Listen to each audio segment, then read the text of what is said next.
ሰላም የዚህ ቻናል ተከታታዮች፣ ዛሬ ደግሞ ስለ ፍሪ ፋየር ሄድሻት አመታት ሴንሲቲቪቲ እና የተለያዩ ቲፖችን አብረን እናያለን በዚህ ቪዲዮ።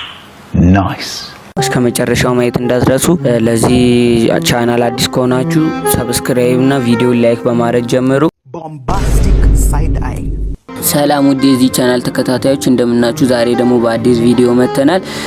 ፍሪ ፋየር ሄድሻት አመታት ትሪኮችንና ፍሪስታይሎችን ይዤ መጥቻለሁ። ቪዲዮን እስከ መጨረሻ ማየት እንዳትረሱ። ለዚህ ቻናል አዲስ የሆናችሁ ሰብስክራይብ ማድረግ እንዳትረሱ። ቪዲዮ ላይክ በማድረግ ጀምሩ።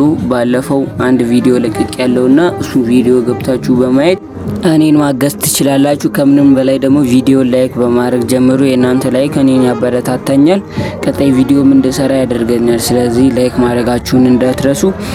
በቀጣዩ ቪዲዮ ደግሞ ከብሮንዝ ወደ ግራንድ ማስተር እንዴት በቀላሉ እንደምትገቡ አሳያችኋለሁ። በቢአርም በሲኤስም እንዴት በቀላሉ ወደ ብሮንዝ እንደምትገቡ ቪዲዮ ሰራለሁ ማለት ነው። ይህ ቪዲዮ ቢያንስ 200 ላይክ ማለፍ አለበት። እንደማታሳፍሩኝ ተስፋ አደርጋለሁ። አሁን ወደ ቪዲዮ እንግባ።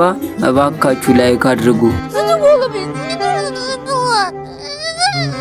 ሄድሻት ለመምታት ከሚጠቅሙ ነገሮች ውስጥ አንዱ ሴንሲቲቪቲ ነው። ሴንሲቲቫችሁ ለራሳችሁ እንዲመቻችሁ አድርጋችሁ ማስተካከል አለባችሁ። ምክንያቱም ሴንሲቲቪቲያችሁ ካልተስተካከለ እንደምታስቡት በቀላሉ ሄድሻት መምታት አትችሉም። ስለዚህ ሴንሲቲቫችሁን አስተካክላችሁ መግባት አለባችሁ። ሁለተኛ ነገር ደግሞ ፋየር በተናችሁ ከ40 እስከ 57 ድረስ መሆን አለበት። ከዛ በላይ ከበለጠ ለእጃችሁም አይመችም። ሁለተኛ ነገር ደግሞ ሄድሻትም አይመታም። ስለዚህ ፋየር በተናችሁን በስነ ስርዓት ታስተካክላላችሁ። አሁን ስለዚህ ቀጥታ ወደ ሄድሻት አመታት ቲፖቹን እንሄዳለን ማለት ነው። መጀመሪያ ለሄድሻት የሆኑ ጥይቶች ዲዘርት ኤም1887 ሌሎችም አሉ፣ እነሱን ትገዛላችሁ። ከዛም በኋላ ምን ማድረግ አለባችሁ? ሄድሻት በመመቱበት ጊዜ 3 አይነት ሄድሻት አመታት አለ። እነርሱም ለቆመ ሰው፣ ወደ ግራ ለሚሮጥ ሰው እና ወደ ቀኝ ለሚሮጥ ሰው። በጣም ብዙ የሄድሻት ስታይሎች አሉ፣ ግን እኛ አሁን እዚህ ጋር የምናየው ሁለቱን ነው።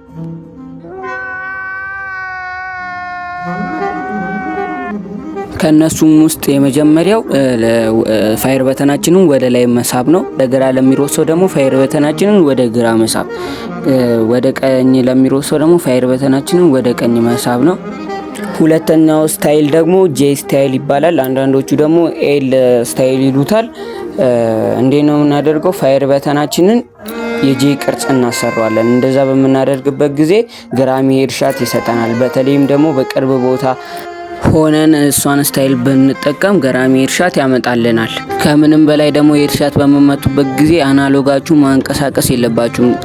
አናሎጋችሁን እያንቀሳቀሳችሁ ለመምታት ብሞክሩ እንኳን ሄድሻት ቦዲማ ለመምታት ያስቸግራል። ስለዚህ አናሎጋችሁን ቆም ታደርጉና ከመታችሁ በኋላ ወዲያው ጥይት መቀየር ማለት ነው። እንደዛ ስታደርጉ ሄድሻት የመምታት አቅማችሁ እየጨመረ ይሄዳል።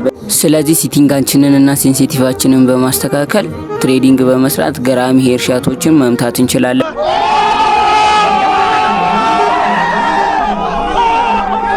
ይህ ቪዲዮ ከተመቻችሁና ከወደዳችሁት ላይክ በማድረግ አበረታቱኝ። አዳዲስ ቪዲዮ ስለቅ ቶሎ እንዲደርሳችሁ ሰብስክራይብ በማድረግና የደወል ምልክቷን በመጫን ፋሚሊ መሆን ትችላላችሁ። አመሰግናለሁ።